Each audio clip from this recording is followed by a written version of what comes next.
guys, we're the Young Israelites rocksteady reggae band from Israel. We're happy to be here in this sunny day in Tel Aviv. We want to thank KO and Drum and Bass Sound from Japan. Let's get started. How did we get to know each other? Me and Tal first met in high school. We used to have a Beatles covers band. That's how we first bonded over music, and we first had a mutual love for music and started playing together, actually. So afterwards, a few years later, I started playing with a guy named Tony Ray, who is considered to be the godfather of reggae in Israel, because he was the first guy actually to make a reggae album in Israel. He's a Jamaican fellow who came to Israel back in the 70s, and he has great respect for him from everyone who loves reggae in Israel. And that's where we actually met Tristan for the first time. He was the drummer of Tony. So yeah, we started playing with Tony, and then afterwards, that's how we actually started playing together for the first time, the three of us. And we started backing up all kinds of singers in Israel. That we did all kinds of like Bob Marley covers, Sizzla covers, Steel Post covers. And we went on like this for about a year or two, until we finally got an opportunity to go to Jamaica to play in a festival over there. It was called the Stepping High Ganja Festival in the Grill, and we had a great time over there. It was actually a festival where Coffee played there, and Janine was singing over there, and Capleton, Luton Faya. It was a really nice festival, and lots of ganja, as the name implies. And afterwards, after we had a great time in the Ganja Festival, we said, let's go to Kingston, let's check out the rest of Jamaica. So we went to Kingston, we checked out some really cool studios. We went to, I think we were at Studio One at one time. And at one time we also went to Tough Gong Studio, which was started by Bob Marley. And over there in Tough Gong, that's where we first met Earl Chena Smith, who used to be a guitar player for Bob Marley, who played on the Positive Vibration album. He used to play with Dennis Brown, Amy Winehouse, all kinds of big legends in the reggae history. And Tal can elaborate on that. He has a great story about Earl.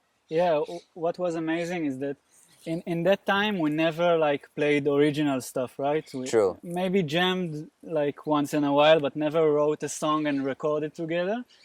And what was amazing is that when we went to Tough Gong for the tour, it was like regular visitors tour, like nothing for musicians or anything. But the cool thing is that the minute we came out of the tour, we came out because some Jamaican artists came to record like a real session with musicians and everybody. And when we went out, we saw that Chena Smith is like one of the producers of these sessions. And until we like realized what's going on, the guard over there like wasn't allowed us to get in. And one of the singers who sang in the festival, she worked there and she arranged us to go inside the session.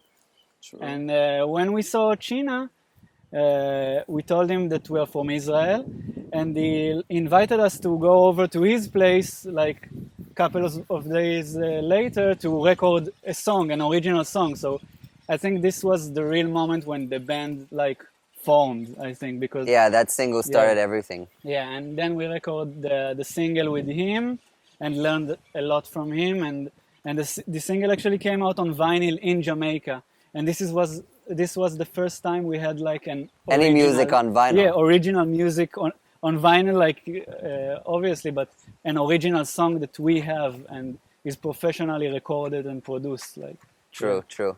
And you came out on the name Young Israelites in his place, right? Or something? Yeah. We had to think of a band name. We were never really like an official band. So I thought, I heard all those songs from Jamaica where they sing about Israel and Israelites, and there's that song, the Israelite,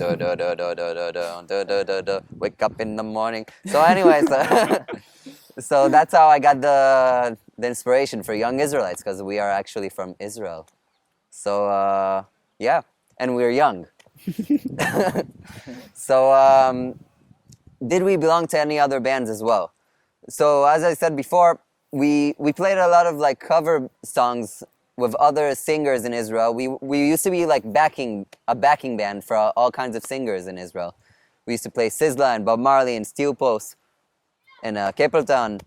And but we were never like a band. We were always like a part of a group, a backing band. But ever since that first single, My Way, in Jamaica, we were the young Israelites. We arrived. So yeah. How popular is reggae in Israel? Reggae in Israel, it's not like mainstream music in Israel, but there's a lot of people in Israel that really love the culture, that really love Bob Marley, that really love music from the 60s and the 70s that came out from Jamaica. And because we were always surrounded by, my friends were always really into reggae, and I was always surrounded by people who listened to Bob Marley and all that kind of music. I just like got the germ for it. I got reggae fever, and I've been listening mainly to reggae for about 6 years now, and not to any other music, because I just fell in love with it, with all the quirkiness and all they have, I don't know, it's really special music. You can't hear it anywhere else in the world, in my opinion. And okay, so 3 top tunes. What's your top tune, Tal? I think mine, like the first time I really heard an album was in the Court of the Crimson King by King Crimson. And I think it is the first time I understand that music can deliver a message that is like stronger than just the regular verse chorus stuff with the beat and everything. So I think I will take in the Court of the Crimson King like for my main tune. Yes, and what about you, Tristan? Mine is the band Steel Pulse. I remember my father used to play me their songs when I was young, and I just fell in love with the tightness and the dynamics and the feel they had. And one of my favorite songs from them is Heart of Stone. Yeah. Great What about song. you, Nate? What about My you, favorite Nate? song, I would say, I think my favorite song of all time is Golden Slumbers by the Beatles. It's like a song that every time I hear it, I feel like I hear God playing to me. It's a beautiful song. That whole album is crazy, the Abbey Road. It's classic. So, what songs inspired Stay By My Side, our single? Stay By My Side is actually like a combination of a few songs that I was listening to at the time. The main inspiration for that song is Lips of Wine by Dennis Brown.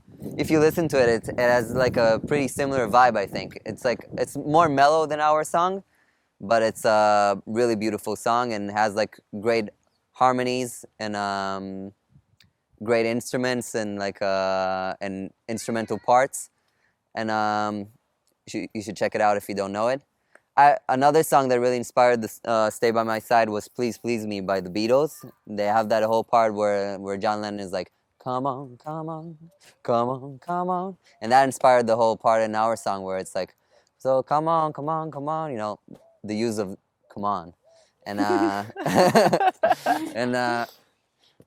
and the last song that I can think of that inspired Stay By My Side was On the Beach by the Paragons, where they have that C part where they go, we'll have some fun and we'll dance, dance, dance, dance.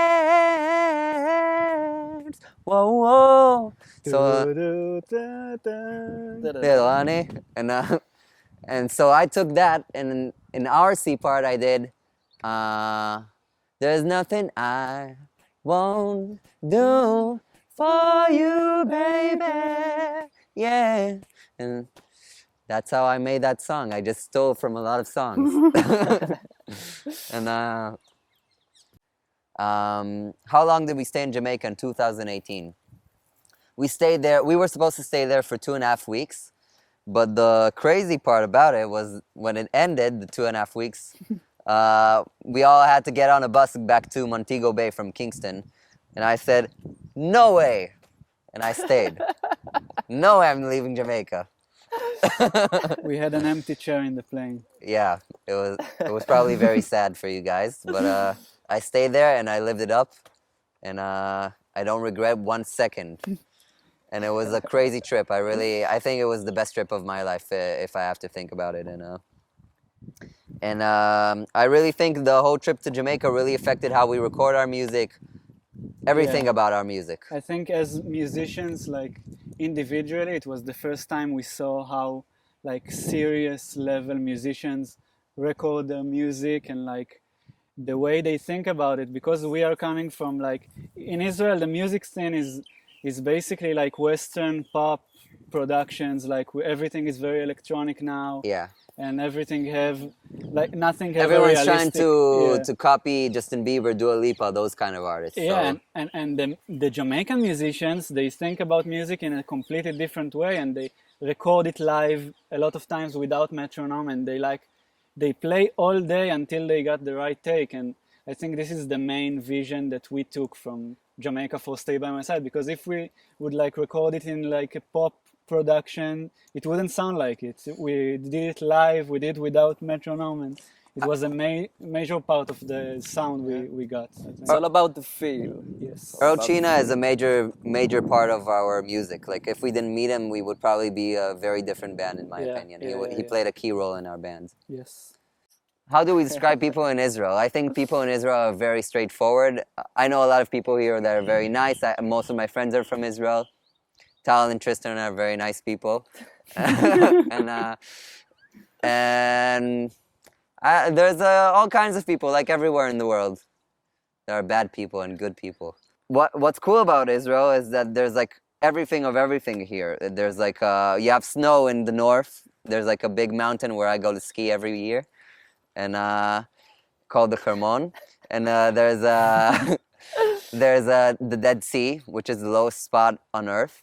And it's really cool because you can like get inside the water and you float, and you can have like a newspaper. You can read the newspaper while you're floating on the sea. And there's really great beaches all over Israel, which I love. And you can surf and stuff. And there's the desert where the old Israelites would roam. And we don't go there anymore because we're the young Israelites. and yeah. So yeah, you should definitely check out Israel when you can. It's a really beautiful place. You can check out Jerusalem as well, where Jesus lived, and he hanged out over there. So yeah, let's go on. Okay. What messages do you want to offer to your listeners? We're on a mission. We want to bring love back to music. We want to bring positive messages, upliftment. Definitely. We love Bob Marley and the Beatles, and we want to bring one love to all the world. And we want to bring love and positivity. That's our message. Something that's missing for like some of the mainstream pop. Yeah, right a lot now. of music today is about flexing, how much money you got, how much chicks you've been with and stuff, how many chickens you ate, and we want to bring love back. So yeah, that's it. What's next for the Young Israelites? We're very excited about our new EP coming soon. We just finished recording it. We're sending it off to be mixed right now, and we're very, very excited. 5 new tracks, rock steady music. And we're excited about new vinyls of Stay By My Side that are coming out soon. We have some limited edition vinyls as well, yellow limited edition vinyls. So we hope you enjoyed spending some time with us. We really hope to see you in the future. We want to come to Japan, check it out. And we want to see you there when we come to perform. Yes. So yes, we'll see you then. Stay by my side, little honey.